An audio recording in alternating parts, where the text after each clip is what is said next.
ਜਦੋਂ ਆਪਾਂ ਕਿਤੇ ਧਰਨਾ ਲਾਉਂਦੇ ਆ ਲੋਕ ਆ ਕਹਿੰਦੇ ਜੀ ਜੱਟਾਂ ਨੂੰ ਬਿਮਾਰੀ ਆ। ਇਹ ਜੱਟਾਂ ਨੂੰ ਬਿਮਾਰੀ ਨਹੀਂ ਜੀ, ਸਰਕਾਰ ਨੂੰ ਬਿਮਾਰੀ ਆ। ਜੱਟ ਤਾਂ ਠੀਕ ਕਰਦੇ ਆ। ਕੇਜਰੀਵਾਲ ਨੂੰ ਹਿੰਦੀ ਆਉਂਦੀ ਆ, ਹਿੰਦੀ ਮੈਨੂੰ ਨਹੀਂ ਆਉਂਦੀ। ਮੈਨੂੰ ਪੰਜਾਬੀ ਤੇ ਇੰਗਲਿਸ਼ ਆਉਂਦੀ ਆ।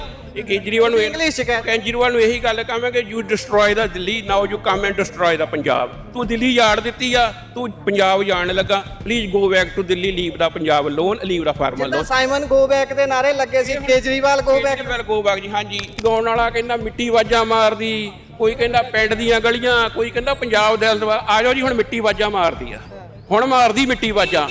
ਆਓ ਹੁਣ ਆਪਾਂ ਹੈਗੇ ਪੰਜਾਬ। ਜੇ ਪੰਜਾਬ ਸਿੰਘ ਨੂੰ ਦੇਖਣੇ ਆ, ਪੰਜਾਬ ਸਿੰਘ ਕੀ ਆ? ਪੰਜਾਬ ਸਿੰਘ 6.5 ਫੁੱਟ ਇੱਕ ਬਜ਼ੁਰਗ, ਜਿਹੜੇ ਹੱਥ ਖੁੰਡਾ ਆ, ਚਿੱਟੀ ਪੱਗ ਆ ਤੁਰਲੇ ਵਾਲੀ, ਚਿੱਟਾ ਕੁੜਤਾ ਹੋਇਆ ਨਾ, ਚਿੱਟਾ ਚਾਦਰਾ, ਉਹ ਪੰਜਾਬ ਸਿੰਘ ਆ।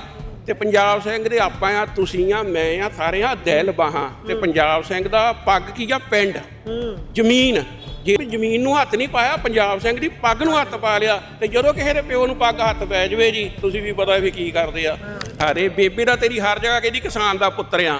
ਹੁਣ ਤੂੰ ਜਾਣੇ ਜਾਂ ਬੇਬੇ ਜਾਣੇ ਤੂੰ ਕਿਹਦਾ ਪੁੱਤਰ ਆ, ਹਨਾ? ਸਾਨੂੰ ਪ੍ਰੂਫ ਕਰਨ ਦੀ ਲੋੜ ਨਹੀਂ। ਤੂੰ ਹੁਣ ਪ੍ਰੂਫ ਕਰਕੇ ਦੱਸ ਦੇ, ਤੂੰ ਕਿਸਾਨ ਦਾ ਪੁੱਤਰ ਬਣ ਕੇ ਦਿਖਾ ਦੇ। ਇੱਕ ਪਿੰਡ ਨੂੰ 100 ਸਾਲ ਲੱਗਦਾ ਵਸਾਉਣ ਨੂੰ, ਤੇ ਜਾਣ ਨੂੰ ਕੀ ਲੱਗਦਾ 1 ਮਿੰਟ। ਥੈਂਕ ਯੂ ਸਰ, ਮੈਂ ਇੰਗਲੈਂਡ ਤੋਂ ਆਇਆ ਭਾਜੀ। ਅੱਛਾ ਜੀ। ਤੇ ਸਭ ਤੋਂ ਪਹਿਲਾਂ ਤੇ ਤੁਸੀਂ ਹੈ ਨਾ ਸਾਡੇ ਆਪਣੇ ਮਾਧਿਅਮ ਰਾਹੀਂ USA, ਕੈਨੇਡਾ, ਇੰਗਲੈਂਡ ਦੇ ਵਿੱਚ ਸਾਰਿਆਂ ਨੂੰ ਦੱਸੋ ਕਿ ਪੰਜਾਬ 'ਚ ਕੀ ਹੋ ਰਿਹਾ ਆ। ਮੈਂ ਇੱਕ ਗੱਲ ਕੀਤੀ ਸੀ ਕਿ ਜਦੋਂ ਆਪਾਂ ਕਿਤੇ ਧਰਨਾ ਲਾਉਂਦੇ ਆ, ਕੁਛ ਕਹਿੰਦੇ ਆ, ਲੋਕ ਆ ਕਹਿੰਦੇ ਜੀ ਜੱਟਾਂ ਨੂੰ ਬਿਮਾਰੀ ਆ। ਇਹ ਜੱਟਾਂ ਨੂੰ ਬਿਮਾਰੀ ਨਹੀਂ ਜੀ, ਸਰਕਾਰ ਨੂੰ ਬਿਮਾਰੀ ਆ। ਜੱਟ ਤਾਂ ਠੀਕ ਕਰਦੇ ਆ। ਬਿਮਾਰੀ ਕਿਹੜਾ ਦਿਲ ਕਰਦਾ ਜੀ ਕੰਮ ਛੱਡ ਕੇ ਆਵੇ? ਮੈਂ ਵੀ ਇੱਥੇ ਦਫ਼ਤਰ ਆ, ਮੇਰਾ ਵੀ ਨਹੀਂ ਦਿਲ, ਕਿਸੇ ਦਾ ਵੀ ਨਹੀਂ ਦਿਲ ਕਰਦਾ ਕੰਮ ਛੱਡ ਕੇ ਆਈਏ। ਬਾਕੀ ਰਹੀ ਗੱਲ ਇੱਕ ਸੋਸ਼ਲ ਮੀਡੀਆ ਜਾਂ ਤੁਹਾਡੀ ਆਵਾਜ਼, ਇੱਕ ਸਾਡਾ ਇੱਕ ਕਲਿੱਕ ਜ਼ਰੂਰ ਪਾ ਦਿਓ। ਇਹ ਜਿਹੜੇ ਗਾਉਣ ਵਾਲੇ ਆ ਨਾ ਜੀ, ਕੋਈ ਗਾਉਣ ਵਾਲਾ ਕਹਿੰਦਾ ਮਿੱਟੀ ਵਾਜਾਂ ਮਾਰਦੀ, ਕੋਈ ਕਹਿੰਦਾ ਪਿੰਡ ਦੀਆਂ ਗਲੀਆਂ, ਕੋਈ ਕਹਿੰਦਾ ਪੰਜਾਬ ਦਿਲ ਦਵਾ। ਆ ਜਾਓ ਜੀ, ਹੁਣ ਮਿੱਟੀ ਵਾਜਾਂ ਮਾਰਦੀ ਆ, ਹੁਣ ਮਾਰਦੀ ਮਿੱਟੀ ਵਾਜਾਂ। ਆਓ ਹੁਣ। ਆਪਾਂ ਕੋਈ ਦੇਖਿਆ ਨਹੀਂ ਸਿੰਗਰ ਹਾਲੇ ਤੱਕ ਇਸ ਪੂਲਿੰਗ ਦੇ ਖਿਲਾਫ? ਨਹੀਂ ਜੀ, ਆਪਾਂ 2 ਬੰਦੇ ਸੀ ਜੀ, ਜਦੋਂ ਦਲਜੀਤ ਦੋਸਾਂਝ ਤੇ JGB, ਇਹਨਾਂ ਨੇ ਆਪਣੇ ਮੋਰਚੇ 'ਚ ਬਹੁਤ ਮਦਦ ਕੀਤੀ ਆ। ਕੋਈ ਸਿੰਗਰ ਨਹੀਂ ਪਹੁੰਚਿਆ ਜੀ। ਇਹ ਸਿਰਫ ਗੱਲਾਂ ਜੀ ਮਿੱਟੀ ਮਾਰਦੇ ਆ। ਜੱਟ ਆਪਾਂ ਪਿੰਡਾਂ 'ਚ ਰਹਿੰਦੇ ਜੀ, ਪਿੰਡ ਤੁਹਾਨੂੰ ਵੀ ਪਤਾ ਪੰਜਾਬ ਦੀ ਜਿੰਦ ਜਾਨ ਆ। ਤੁਸੀਂ ਜਦੋਂ ਇੰਗਲੈਂਡ ਹੁੰਦੇ ਹੋ, ਆਪਣੀ ਮਿੱਟੀ ਦਾ ਮੋਹ ਆਉਂਦਾ, ਆਪਣੇ ਖੇਤਾਂ ਦਾ ਮੋਹ ਆਉਂਦਾ, ਬੰਦੇ ਦਾ ਮੱਲੋ ਮੱਲੀ ਦਿਲ ਕਰਦਾ ਵੀ ਸਾਲ ਬਾਅਦ ਜਾਣਾ ਹੈ ਆਪਾਂ। ਤੇ ਜਦੋਂ ਤੁਹਾਡਾ ਇੱਥੋਂ ਸਾਰਾ ਕੁਝ ਹੀ ਪੱਟਿਆ ਜਾਊਗਾ, ਫਿਰ ਆਉਣ ਨੂੰ ਦਿਲ ਕਰੂ। ਯਾਰ ਅਸੀਂ ਬੜੇ ਮਾਣ ਨਾਲ, ਕੋਈ ਤੁਹਾਡੇ ਵਰਗਾ ਭਰਾ ਮਿਲਦਾ ਕਹਿੰਦਾ ਜੀ ਕਿਹੜਾ ਪਿੰਡ, ਕਹਿੰਦੇ ਕੁੱਕੜ ਪਿੰਡ ਆ ਜੀ। ਉਹ ਕਹਿੰਦਾ ਜੀ ਮੈਂ ਪਟਿਆਲੇ ਦਾ ਜਾਂ ਮੈਂ ਕਿਹੜੇ ਪਿੰਡ ਦਾ। ਸ਼ਹਿਰਾਂ ਦਾ ਕੋਈ ਨਾਂ ਲੋਗੇ ਫਲਾਨੇ, ਅਸੀਂ ਮਲਵਈਆਂ, ਅਸੀਂ ਦੁਆਬੀਏ। ਜੇ ਕੋਈ ਹਰਿਆ ਹੀ ਨਹੀਂ ਕਿ ਦੱਸਾਂਗੇ ਅਸੀਂ ਕਿਹੜੇ ਨੇ। ਕਹਾਂ ਤੋਂ ਮੈਨੂੰ ਲੱਗਦਾ ਐਂ ਦੱਸਿਆ ਕਰਾਂਗੇ ਆਪਾਂ, ਤੂੰ ਕਿੱਥੇ ਰਹਿਣਾ, ਮੈਂ ਪੁੱਡਾ 'ਚ ਰਹਿਣਾ, ਮੈਂ ਗਲਾਡਾ 'ਚ ਰਹਿਣਾ। ਹਾਂਜੀ। ਸੋ ਇਹਦੇ ਲਈ ਜੀ ਦੇਖੋ, ਇੱਕ ਪੰਜਾਬ ਸਿੰਘ ਹੈ ਜਿਹੜਾ ਆਪਾਂ 1908 'ਚ ਆਪਣੀ ਲਹਿਰ ਚੱਲੀ ਸੀ, ਪਗੜੀ ਸੰਭਾਲ ਜੱਟਾ। ਠੀਕ ਹੈ ਜੀ, ਪਗੜੀ ਸੰਭਾਲ ਜੱਟਾ ਲਹਿਰ ਚੱਲਾਈ ਸੀ ਆਪਣੇ ਸ਼ਹੀਦ ਭਗਤ ਸਿੰਘ ਦੇ ਚਾਚਾ ਜੀ ਅਜੀਤ ਸਿੰਘ ਜੀ ਨੇ। ਉਹ ਲਹਿਰ ਦੁਆਲਾ ਚਲਾਉਣੀ ਪੈਣੀ ਆ। ਥੋੜਾ ਜਿਹਾ ਨਾਂ ਚੇਂਜ ਕਰਨਾ ਪੈਣਾ ਵੀ ਪਿੰਡ ਸੰਭਾਲ ਜੱਟਾ। ਜੇ ਪੰਜਾਬ ਦਾ ਜੀ ਆਪਾਂ ਹੈਗੇ ਪੰਜਾਬ, ਜੇ ਪੰਜਾਬ ਸਿੰਘ ਨੂੰ ਦੇਖਣੇ ਆ, ਪੰਜਾਬ ਸਿੰਘ ਕੀ ਆ? ਪੰਜਾਬ ਸਿੰਘ 6.5 ਫੁੱਟ ਇੱਕ ਬਜ਼ੁਰਗ, ਜਿਹੜੇ ਹੱਥ ਖੁੰਡਾ ਆ, ਚਿੱਟੀ ਪੱਗ ਆ ਤੁਰਲੇ ਵਾਲੀ, ਚਿੱਟਾ ਕੁੜਤਾ ਹੋਇਆ ਨਾ, ਚਿੱਟਾ ਚਾਦਰਾ, ਉਹ ਪੰਜਾਬ ਸਿੰਘ ਆ। ਤੇ ਪੰਜਾਬ ਸਿੰਘ ਦੇ ਆਪਾਂ ਆ, ਤੁਸੀਂ ਆ, ਮੈਂ ਆ, ਸਾਰੇ ਆ ਦਿਲ ਬਾਹਾਂ। ਤੇ ਪੰਜਾਬ ਸਿੰਘ ਦਾ ਪੱਗ ਕੀ ਆ? ਪਿੰਡ, ਜ਼ਮੀਨ। ਜੇ ਤੁਸੀਂ ਉਸ ਜ਼ਮੀਨ ਨੂੰ ਹੀ ਹੱਥ ਪਾ ਲਓਗੇ, ਜੱਟ ਤਾਂ ਫਿਰ ਬਹਿ ਨਹੀਂ ਸਕਦੇ ਜੀ। ਜ਼ਮੀਨ ਨੂੰ ਹੱਥ ਮਤਲਬ ਕਿ ਪੱਗ ਨੂੰ ਹੱਥ ਸਮਝ ਲਓ ਵੀ ਜ਼ਮੀਨ ਨੂੰ ਹੱਥ ਨਹੀਂ ਪਾਇਆ, ਪੰਜਾਬ ਸਿੰਘ ਦੀ ਪੱਗ ਨੂੰ ਹੱਥ ਪਾ ਲਿਆ। ਤੇ ਜਦੋਂ ਕਿਸੇ ਦੇ ਪਿਓ ਨੂੰ ਪੱਗ ਹੱਥ ਪੈ ਜਾਵੇ ਜੀ, ਤੁਸੀਂ ਵੀ ਪਤਾ ਵੀ ਕੀ ਕਰਦੇ ਆ, ਹਨਾ? ਤੁਹਾਡਾ ਸਭ ਤੋਂ ਵਧੀਆ ਤੁਸੀਂ ਆ ਕਿ ਜਿਹੜੇ ਨਿਰਪੱਖ ਹੋ ਕੇ ਚੱਲਦੇ ਆ। ਬਹੁਤ ਚੈਨਲ ਹੈਗੇ ਆ ਜਿਹੜੇ ਨਿਰਪੱਖ ਹੋ ਕੇ ਚੱਲਦੇ ਆ, ਕੁਝ ਆ, ਥੋੜੇ ਆ। ਉਹਨਾਂ ਨੂੰ NRI ਲੋਕ ਬਹੁਤ ਦੇਖਦੇ ਆ। ਜਿਹੜਾ ਆਪਣਾ ਮੋਰਚਾ ਸੀ NRI ਲੋਕਾਂ ਸਿਰ ਕਾਮਯਾਬ ਹੋਇਆ। ਅਸੀਂ ਫੇਮ NRI ਲੋਕਾਂ ਨੂੰ ਹੁਣ ਫੇਮਸ ਕਰਦਾ ਬੇਨਤੀ। ਜਿੱਦਾਂ ਉਦੋਂ ਸੰਘਰਸ਼ ਕੀਤਾ ਸੀ, ਬਹੁਤ ਸਾਰੇ NRI ਵਾਪਸ ਆਏ, ਉਹਨਾਂ ਨੇ ਧਰਨੇ 'ਚ ਯੋਗਦਾਨ ਦਿੱਤਾ, ਆਪ ਰਹਿੰਦੇ ਰਹੇ। ਹੁਣ ਜੇ ਲੜਾਈ ਦੁਬਾਰਾ ਲੜਨੀ ਪੈਂਦੀ, ਤੁਸੀਂ ਕਿੰਨੀ ਲੜਾਈ ਲੜੋਗੇ? ਮੈਂ ਕਿਸੇ ਦੀ ਨਹੀਂ ਦੱਸਦਾ, ਮੈਂ ਇੰਗਲੈਂਡ ਤੋਂ ਸਿੱਧਾ ਹੀ ਧਰਨੇ ਤੇ ਆਇਆ। ਅੱਛਾ ਜੀ, ਕਦੋਂ?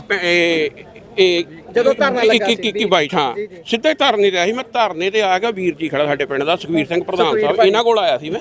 ਸੁਖਵੀਰ ਸਿੰਘ ਭਾਜੀ ਜੀ। ਹਾਂਜੀ, ਮੈਂ ਕਿਹਾ ਮੈਂ ਇੰਗਲੈਂਡ ਤੋਂ ਜਦੋਂ ਆਇਆ ਸੀ ਤੇ ਧਰਨੇ ਤੇ ਆਇਆ ਸੀ, ਤੇ ਮੈਨੂੰ ਸ਼ੰਭੂ ਬਾਰਡਰ ਦੇ ਉੱਤੇ ਬੋਲਣ ਦਾ ਮੌਕਾ ਵੀ ਦਿੱਤਾ ਸੀ, ਸਨਮਾਨ ਦਿੱਤਾ ਵੀ ਬੰਦਾ ਇੰਗਲੈਂਡ ਤੋਂ ਸਿੱਧਾ ਇੱਥੇ ਆਇਆ, ਘਰ ਨਹੀਂ ਗਿਆ। ਇਹ ਕਿਉਂ ਗਿਆ? ਅਸੀਂ ਇੰਗਲੈਂਡ ਦੇ ਵਿੱਚ 22 ਦਸੰਬਰ ਨੂੰ 2021 'ਚ ਰੈਲੀ ਕੱਢੀ ਸੀ, ਇਸੇ ਕਿਸਾਨ, ਜਿਹਦੇ 'ਚ ਸਾਡੇ ਨਾਲ ਗੋਰੇ ਫਾਰਮਰ ਵੀ ਆਏ ਸੀ ਅੱਛਾ ਟਰੈਕਟਰ ਲੈ ਕੇ। ਤੁਹਾਨੂੰ ਲੱਗਦਾ ਕਿ ਇਹ ਇੱਕ ਪ੍ਰੇਰਣਾ ਸਰੋਤ ਹੈ ਕਿਉਂਕਿ ਫਰਾਂਸ ਦੇ ਵਿੱਚ ਕਹਿ ਲਈਏ ਯੂਰਪ ਦੇ ਦੇਸ਼ਾਂ ਦੇ ਵਿੱਚ ਆਪਣੇ ਕਿਸਾਨ ਅੰਦੋਲਨ ਦੀ ਬਾਤ ਪੈ ਰਹੀ ਹੈ, ਕਿਤਾਬਾਂ 'ਚ ਪੜਾਇਆ ਜਾ ਰਿਹਾ ਹੈ ਕਿ ਇਹ ਗੱਲਬਾਤ ਤੁਹਾਨੂੰ ਇਸ ਚੀਜ਼ ਤੇ ਮਾਣ ਹੁੰਦਾ ਉੱਥੇ ਬੈਠਿਆਂ ਨੂੰ? ਸਾਨੂੰ ਇਹਨਾਂ ਦੇ ਮਾਣ ਕਰਕੇ ਹੀ ਟਿਕਟ ਲੈ ਕੇ ਮੈਂ ਪਹੁੰਚ ਗਿਆ ਸੀ ਜੀ।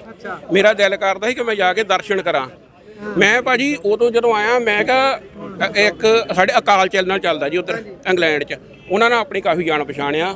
ਇੱਕ ਦੇਸ਼ ਪ੍ਰਦੇਸ਼ ਚੱਲਦਾ 4-5, ਉਹਨਾਂ ਮੈਨੂੰ ਚੈਨਲ ਲੈ ਕੇ ਸਾਨੂੰ ਰਿਪੋਰਟ ਭੇਜੀ ਵੀ ਕੀ ਹੁੰਦਾ ਉੱਥੇ ਜਾ ਕੇ। ਮੈਂ ਹਾਲੇ ਬੜਿਆ ਸੀ, ਹਾਲੇ ਇਹਨਾਂ ਨੂੰ ਨਹੀਂ ਮਿਲਿਆ ਸੀ। ਮੈਨੂੰ ਕਾਰ ਵਾਲੇ ਲਾਇਆ, ਇੱਕ ਬਜ਼ੁਰਗ ਮਿਲਿਆ ਮੈਨੂੰ। ਮੈਂ ਕਿਹਾ ਬਾਬਾ ਜੀ ਕੀ ਹਾਲ, ਥੱਕੇ ਲਾ? ਕਹਿੰਦਾ ਕਾਕਾ ਥੱਕੇ ਨਹੀਂ, ਬਹੁਤ ਚੜ੍ਹਦੀ ਕਲਾ 'ਚ ਆ। ਅੱਛਾ ਜੀ। ਮੈਂ ਨਾਲ ਹੀ ਫੋਨ ਕਰਤਾ, ਕਹਿੰਦੇ ਤੂੰ ਤਾਂ ਹਲੇ ਪਹੁੰਚੇ ਆ। ਮੈਂ ਕਿਹਾ ਮੈਨੂੰ ਇੱਕ ਬਜ਼ੁਰਗ ਹੀ ਮਿਲਿਆ, ਉਹ ਦੱਸਦਾ ਕਿ ਬਹੁਤ ਚੜ੍ਹਦੀ ਕਲਾ 'ਚ ਆ, ਮੋਰਚਾ ਵੀ ਚੜ੍ਹਦੀ ਕਲਾ 'ਚ ਆ। ਅੱਛਾ ਹੁਣ ਜੇ ਪਿਓ ਦੀ ਪੱਗ ਨੂੰ ਹੱਥ ਪੈਂਦਾ ਤਾਂ ਫਿਰ ਕੀ ਕਰੋਗੇ? ਰੁਕੋਗੇ ਇੱਥੇ ਸੰਘਰਸ਼ ਲੜੋਗੇ? ਇੱਥੇ ਹੀ ਆ ਜੀ, ਆਪਣੇ ਪਿਓ ਦੀ ਪੱਗ ਲਈ ਤਾਂ ਫਿਰ ਹੁਣ ਜ਼ਮੀਨਾਂ ਲਈ ਤਾਂ ਇੱਥੇ ਰਹਿਣਾ ਪੈਣਾ। ਜੇ ਜ਼ਮੀਨਾਂ ਨਹੀਂ ਰਹੀਆਂ ਤਾਂ ਫਿਰ ਇੰਗਲੈਂਡ ਕੀ ਲੱਗਦਾ ਪੈਰ ਵੈਸੇ ਪਾਉਣ ਦੇਣਗੇ? ਆਪਾਂ ਜਿੰਨੇ ਤਾਂ ਇਕੱਠੇ ਹੋ ਗਏ, ਪਰ ਜਿਨ੍ਹਾਂ ਨਾਲ ਮਾਨ ਸਾਹਿਬ ਫੋਟੋਆਂ ਕਰਾਈ ਜਾਂਦੇ ਨੇ ਉਹ ਕੌਣ ਨੇ? ਇੱਕ ਗੱਲ ਸੁਣੋ, ਜਦੋਂ ਕਿਸੇ ਨਾ ਪਿੰਡ 'ਚ ਇੱਕ ਪਰਿਵਾਰ ਤੇ ਹੋ ਜਾਂਦਾ, ਇੱਕ ਪਰਿਵਾਰ ਖੜਾ ਹੋ ਜਾਵੇ, ਇੱਕ ਪਰਿਵਾਰ ਸਾਰੇ ਪਿੰਡ ਨੂੰ ਅੱਗੇ ਲਾ ਲੈਂਦਾ। ਹੁਣ ਤੇ 6 ਪਿੰਡ ਖੜੇ ਹੋ ਗਏ ਜੀ ਸਾਡੇ ਨਾਲ। ਹੋ ਭਰਾ ਸਿਰਫ ਜਲੰਧਰ 'ਚ ਨੇ, ਇਦਾਂ ਦੇ ਕਈ ਪਿੰਡ ਜੀ। ਮੈਂ ਪੋਸਟ ਥੋੜਾ ਜਿਹਾ ਮੇਰਾ ਸੋਸ਼ਲ ਮੀਡੀਆ ਰੀਚ ਹੈਗੀ ਆ, ਮੇਰਾ ਇੱਕ ਪੇਜ ਵੀ 2.5-3 ਲੱਖ ਬੰਦਾ ਫੋਲੋ ਕਰਦਾ। ਤੇ ਮੈਨੂੰ ਹਰਿਆਣੇ ਤੋਂ, ਅਮਰੀਕਾ ਤੋਂ ਬਹੁਤ ਫੋਨ ਆਏ ਆ 2-3 ਦਿਨਾਂ ਦੇ ਵਿੱਚ ਕਿ ਭਾਜੀ ਅਸੀਂ ਤੁਹਾਡੇ ਨਾਲ ਆ ਜੀ, ਹੁਕਮ ਕਰ ਦਿਓ ਅਸੀਂ ਨਾਲ ਆ ਜਾਵਾਂਗੇ ਕੱਲ ਨੂੰ। ਅੱਜ ਤੁਹਾਡੇ ਤੇ ਪੀੜ ਪਈ ਆ। ਹਾਂ, ਜਿਹੜੇ ਨਹੀਂ ਤੁਰੇ ਉਹਨਾਂ ਨੂੰ ਹੀ ਹੱਥ ਬੰਨ੍ਹ ਕੇ ਬੇਨਤੀ ਕਰਦੇ ਕਿ ਸਾਡੇ ਨਾਲ ਤੁਰੋ। ਅੱਜ ਸਾਡੇ ਪਿੰਡ ਤੇ ਆ, ਕੱਲ ਨੂੰ ਤੁਹਾਡੇ ਤੇ ਵੀ ਹੋ ਸਕਦੀ ਆ, ਇਹ ਕਿਸੇ ਤੇ ਵੀ ਹੋ ਸਕਦੀ ਆ। ਤੇ ਭਗਵੰਤ ਮਾਨ ਸਾਹਿਬ ਨੂੰ ਵੀ ਇਹੀ ਕਹਾਂਗੇ ਬਈ ਉਹ ਕਿਸਾਨ ਦਾ ਪੁੱਤਰ ਆ ਤੇ ਕਿਸਾਨ ਦਾ ਪੁੱਤਰ ਬਣ ਕੇ ਦਿਖਾ ਰਹੇ। ਬੇਬੇ ਦਾ ਤੇਰੀ ਹਰ ਜਗ੍ਹਾ ਕਹਿੰਦੀ ਕਿਸਾਨ ਦਾ ਪੁੱਤਰ ਆ, ਹੁਣ ਤੂੰ ਜਾਣੇ ਜਾਂ ਬੇਬੇ ਜਾਣੇ ਤੂੰ ਕਿਹਦਾ ਪੁੱਤਰ ਆ, ਹਨਾ? ਸਾਨੂੰ ਪ੍ਰੂਫ ਕਰਨ ਦੀ ਲੋੜ ਨਹੀਂ, ਤੂੰ ਹੁਣ ਪ੍ਰੂਫ ਕਰਕੇ ਦੱਸ ਦੇ ਤੂੰ ਕਿਸਾਨ ਦਾ ਪੁੱਤਰ ਬਣ ਕੇ ਦਿਖਾ ਦੇ। ਅਸੀਂ ਕੋਈ ਗਲਤ ਨਹੀਂ ਬੋਲਦੇ, ਜੋ ਬੋਲਦੇ ਆ ਸਹੀ ਬੋਲਦੇ ਆ ਭਰਾ। ਤੂੰ ਇਹ ਹੁਣ ਸੋਸ਼ਲ ਮੀਡੀਆ ਤੇ ਗਾਲਾਂ ਕਢਾਉਂਦੇ ਆ, ਜੋ ਕਰਦੇ ਜੋ ਮਰਜ਼ੀ ਕਢਾ ਲਓ, ਇਹ ਹੁਣ ਸੰਘਰਸ਼ ਨਹੀਂ ਰੁਕਣਾ। ਆ ਸਾਡੇ ਨਾਲ ਭਰਾ ਹੋਰ ਵੀ ਰਲ ਗਏ ਆ, ਤੁਹਾਡਾ ਥੈਂਕਸ ਵੈਰੀ ਮੱਚ। ਇੱਕ ਅਸੀਂ ਮਾੜਾ ਜਿਹਾ ਕੇਜਰੀਵਾਲ ਨੂੰ ਗੱਲ ਕਵਾਂਗੇ। ਕੇਜਰੀਵਾਲ ਨੂੰ ਹਿੰਦੀ ਆਉਂਦੀ ਆ, ਹਿੰਦੀ ਮੈਨੂੰ ਨਹੀਂ ਆਉਂਦੀ, ਮੈਨੂੰ ਪੰਜਾਬੀ ਤੇ ਇੰਗਲਿਸ਼ ਆਉਂਦੀ ਆ। ਇਹ ਕੇਜਰੀਵਾਲ ਨੂੰ ਇਹੀ ਗੱਲ ਕਹਾਂਗੇ, you destroy the Delhi, now you come and destroy the Punjab. ਤੂੰ ਦਿੱਲੀ ਯਾੜ ਦਿੱਤੀ ਆ, ਤੂੰ ਪੰਜਾਬ ਜਾਣ ਲੱਗਾ, please go back to Delhi, leave the Punjab alone, leave the farmer alone. Simon go back ਦੇ ਨਾਰੇ ਲੱਗੇ ਸੀ, ਕੇਜਰੀਵਾਲ ਗੋ ਬੈਕ ਜੀ। ਹਾਂਜੀ, ਇੱਕ ਆਪਣਾ ਸ਼ਾਸਤਰੀ ਜੀ ਆਪਾਂ ਨੂੰ ਇੱਕ ਨਾਰਾ ਦਿੱਤਾ ਸੀ, ਜੈ ਜਵਾਨ ਜੈ ਕਿਸਾਨ। ਕੇਜਰੀਵਾਲ ਹੁਣਾਂ ਦਾ ਨਾਰਾ ਕੀ ਆ? ਕੇਜਰੀਵਾਲ ਕਾ ਖਾਬ ਹੈ ਅਜਾੜਨਾ ਪੰਜਾਬ ਹੈ। ਉਹ ਅਸੀਂ ਉੱਜਣ ਨਹੀਂ ਦਿੰਦੇ। ਤੇ ਕੇਜਰੀਵਾਲ ਗੋ ਬੈਕ ਚਲ ਜਾ, please let us leave us alone and go back to Delhi. Thank you very much. ਹਾਂਜੀ, ਤੁਸੀਂ ਆਪ ਦੇਖ ਲਿਆ, ਜਦੋਂ ਪਹਿਲੇ ਦਿਨ ਵੀ ਤੁਸੀਂ ਕਵਰ ਕੀਤਾ ਸੀਗਾ ਕਿੰਨੇ ਕੁ ਜਾਣੇ ਸੀ ਤੇ ਅੱਜ ਕਿੱਦਾਂ। ਇਹ ਮੂਵਮੈਂਟ ਬਹੁਤ ਵਧੀਆ ਬਣ ਜਾਣੀ ਆ ਔਰ ਗਵਰਨਮੈਂਟ ਨੂੰ ਚਾਹੀਦਾ ਕਿ ਇੱਥੇ ਹੀ ਸਮਝੋਏ, ਆ ਕੇ ਸਾਨਾ ਡਿਸਕਸ ਕਰੇ, ਬ੍ਰੇਕ ਲੱਗ ਜਾਣੀ ਚਾਹੀਦੀ ਇੱਥੇ ਕਿ ਸਾਰੇ ਬੰਦੇ ਦੇਖ ਲਓ, ਤੁਸੀਂ ਆਪ ਦੇਖ ਲਓ ਕਿੱਡੀ ਮੂਵਮੈਂਟ ਪੰਜਾਬ ਦੀ ਇਹ ਤਿਆਰ ਹੋ ਰਹੀ ਆ ਔਰ ਸਾਰੇ ਜੱਟ ਇਕੱਠੇ ਹੀ ਆ। ਜੀ ਤੁਸੀਂ ਕਹਿਣਾ ਚਾਹੁੰਦੇ ਹੋ? ਵਾਹਿਗੁਰੂ ਜੀ ਕਾ ਖਾਲਸਾ, ਵਾਹਿਗੁਰੂ ਜੀ ਕੀ ਫਤਿਹ। ਮੈਂ ਕਸ਼ਮੀਰ ਸਿੰਘ ਪੰਨੂ ਤੰਦਾਵਰਾ, ਬੀਕੇ ਜਦ ਬਾਬਾ ਪ੍ਰਧਾਨ ਸਰਕਲ ਮਹਿਰਪੁਰ। ਕੱਲ ਸਾਡੇ ਵੀ ਮੀਟਿੰਗ ਹੋਈ ਸ਼ੰਕਰ ਦੇ ਵਿੱਚ। ਸਾਡੇ ਜਿਹੜੇ ਨਕੋਦਰ ਦੇ ਪਿੰਡ ਆ, ਆਲੋਵਾਲ, ਢੇਰੀਆਂ, ਸਿਆਣੀਵਾਲ, ਉਹਨਾਂ ਵਿੱਚੋਂ ਪਿੰਡਾਂ ਦੀ ਜਿਹੜੀ ਆ 200 ਏਕੜ ਜ਼ਮੀਨ ਜਿਹੜੀ ਆਈ ਆ। ਅਸੀਂ ਅੱਜ ਇੱਥੇ ਇੱਕ ਵਾਰਨਿੰਗ ਦਿੰਦੇ ਹਾਂ ਸਰਕਾਰ ਨੂੰ ਕਿ ਆਪਣੇ ਆਪ ਸਮਝੋ, ਨਹੀਂ ਤੇ ਕਿਸੇ ਕੀਮਤ ਤੇ ਵੀ ਜਿਹੜਾ ਵਾ ਤੁਹਾਨੂੰ ਜ਼ਮੀਨ ਦੇ ਵਿੱਚ ਨਹੀਂ ਵੜ ਦੇਣਾ। ਭਾਵੇਂ ਸਾਨੂੰ ਕੋਈ ਵੀ ਕੁਰਬਾਨੀ ਕਰਨੀ ਪਵੇ, ਭਾਵੇਂ ਜੋ ਵੀ ਕਰਨਾ ਪਵੇ, ਤੁਹਾਨੂੰ ਅਸੀਂ ਵੱਟੋ ਵੱਟ ਭਜਾਵਾਂਗੇ। ਅਸੀਂ ਕਿਸੇ ਕੀਮਤ ਤੇ ਵੀ ਜਿਹੜੀ ਇਹ ਹੈਗੀ ਆ ਲੈਂਡ ਪੋਲਿੰਗ ਪਾਲਿਸੀ 2025 ਬਿਲਕੁਲ ਨਹੀਂ ਲਾਗੂ ਹੋਣ ਦਿਆਂਗੇ। ਇਹ ਅਸੀਂ ਮਨ ਬਣਾ ਬਿਠੇ ਸਾਰੇ ਕਿਸਾਨ। ਅਸੀਂ ਕਿਸੇ ਕੀਮਤ ਤੇ ਵੀ ਇਸ ਜ਼ਮੀਨ ਨੂੰ ਹਥਿਆਉਣ ਨਹੀਂ ਦਿਆਂਗੇ। ਸਾਡੀ ਪ੍ਰਾਪਰਟੀ ਆ, ਸਾਨੂੰ ਕਹਿੰਦੇ ਆ ਵੀ ਤੁਹਾਨੂੰ 1200 ਗਜ ਦੇਵਾਂਗੇ, ਲੇਕਿਨ ਬਿਲਕੁਲ ਅਸੀਂ ਇੱਕ ਸਾਡੀ ਜ਼ਮੀਨ ਆ ਸਾਰੀ, ਅਸੀਂ ਇਹ ਜ਼ਮੀਨ ਤੇ ਕਿਸੇ ਕੀਮਤ ਤੇ ਵੀ ਵੜਨ ਦਿਆਂਗੇ। ਅਸੀਂ ਇਹਨਾਂ ਨੂੰ ਭਜਾਵਾਂਗੇ ਔਰ ਕਿਸੇ ਕੀਮਤ ਤੇ ਜਿਹੜੀ ਜ਼ਮੀਨ ਆ ਉਹ ਕਿਤੇ ਨਹੀਂ ਹਥਿਆਉਣ ਦਿਆਂਗੇ। ਕਿਉਂਕਿ ਕੇਜਰੀਵਾਲ ਦਾ ਇਹ ਪਾਲਿਸੀ ਆ ਕਿ ਇੱਥੋਂ ਮੈਂ ਲੁੱਟ ਕੇ ਸਾਰਾ ਪੰਜਾਬ ਜਿਹੜਾ ਉਹ ਲੈ ਜਾਵਾਂ। ਪਰ ਅਸੀਂ ਕੇਜਰੀਵਾਲ ਨੂੰ ਦੱਸ ਦੇਣਾ ਚਾਹੁੰਦੇ ਹਾਂ ਕਿ ਇਹ ਤੂੰ ਭੁੱਲ ਜਾ, ਇਹ ਪੰਜਾਬ ਆ, ਇਹ ਸੂਰਮਿਆਂ ਦੀ ਧਰਤੀ ਆ, ਤੇ ਇਹਨੂੰ ਪੰਜਾਬ ਵਿੱਚ ਕਿਸੇ ਕੀਮਤ ਤੇ ਵੀ ਲੁੱਟਣ ਦਿਆਂਗੇ। ਵਾਹਿਗੁਰੂ ਜੀ ਕਾ ਖਾਲਸਾ, ਵਾਹਿਗੁਰੂ। ਜਿਨ੍ਹਾਂ ਕੋਲ ਤਾਂ ਜ਼ਮੀਨਾਂ ਆ ਜੀ ਉਹ ਤਾਂ ਖੜੇ ਹੀ ਆ, ਸਾਡੇ ਨਾਲ ਉਹ ਸਾਥ ਰਹਿ ਜਿਨ੍ਹਾਂ ਕੋਲ ਇੱਕ ਮਰਲਾ ਜ਼ਮੀਨ ਵੀ ਨਹੀਂ ਜੀ। ਉਹਨਾਂ ਦਾ ਸਾਡਾ, ਅਸੀਂ ਤਾਂ ਆਉਣਾ ਹੀ ਆ ਜੀ, ਉਹਨਾਂ ਦਾ ਅਸੀਂ ਹੱਥ ਜੋੜ ਕੇ ਬੋਟਮ ਫਰੋਮ ਅਵਰ ਹਾਰਟ ਉਹਨਾਂ ਦਾ ਅਸੀਂ ਬਹੁਤ ਧੰਨਵਾਦ ਕਰਦੇ ਆ ਜਿਹੜੇ ਸਾਡੇ ਨਾਲ ਖੜੇ ਆ। ਇਦਾਂ ਦੇ ਬੰਦੇ ਜਿਨ੍ਹਾਂ ਕੋਲ ਜ਼ਮੀਨਾਂ ਇੱਕ ਮਰਲਾ ਨਹੀਂ ਆ, ਨੁਕਸਾਨ ਉਹਨਾਂ ਦਾ ਵੀ ਹੋਣਾ ਹੈ ਨਾ ਬਾਈ, ਜਦੋਂ ਉਹਨਾਂ ਦਾ ਪਿੰਡ ਹੀ ਉਜੜ ਜਾਊਗਾ ਤਾਂ ਕਿੱਤਾ ਕਿੱਥੇ ਕਰਨਾ। ਪਿੰਡ ਦੀ ਗੱਲ ਕੀਤੀ ਆ, ਜੇ ਇੱਕ ਪਿੰਡ ਵਸਾਉਣਾ ਹੋਵੇ 100 ਸਾਲ ਲੱਗਦਾ ਜੀ, ਤੁਸੀਂ ਵੀ ਸਿਆਣੇ ਆ। ਉੱਥੇ ਸਕੂਲ ਬਣਨਾ, ਉੱਥੇ ਸਿਹਤ ਆਉਣੀ ਹੈ, ਡਿਸਪੈਂਸਰੀ ਆਉਣੀ ਹੈ, ਉੱਥੇ ਛੱਪੜ ਆਉਣੇ ਨੇ। ਇਹਦੇ ਕੋਲ 4-5 ਫੈਮਲੀਆਂ ਬੈਠੀਆਂ ਸੀ, ਅੱਜ ਕੁੱਕੜ ਪਿੰਡ ਨੰਬਰ 1 ਪਿੰਡ ਬਣ ਗਿਆ, 6-7 ਪਿੰਡ ਬਣ ਗਿਆ ਕੁੱਕੜ ਪਿੰਡ ਤੋਂ।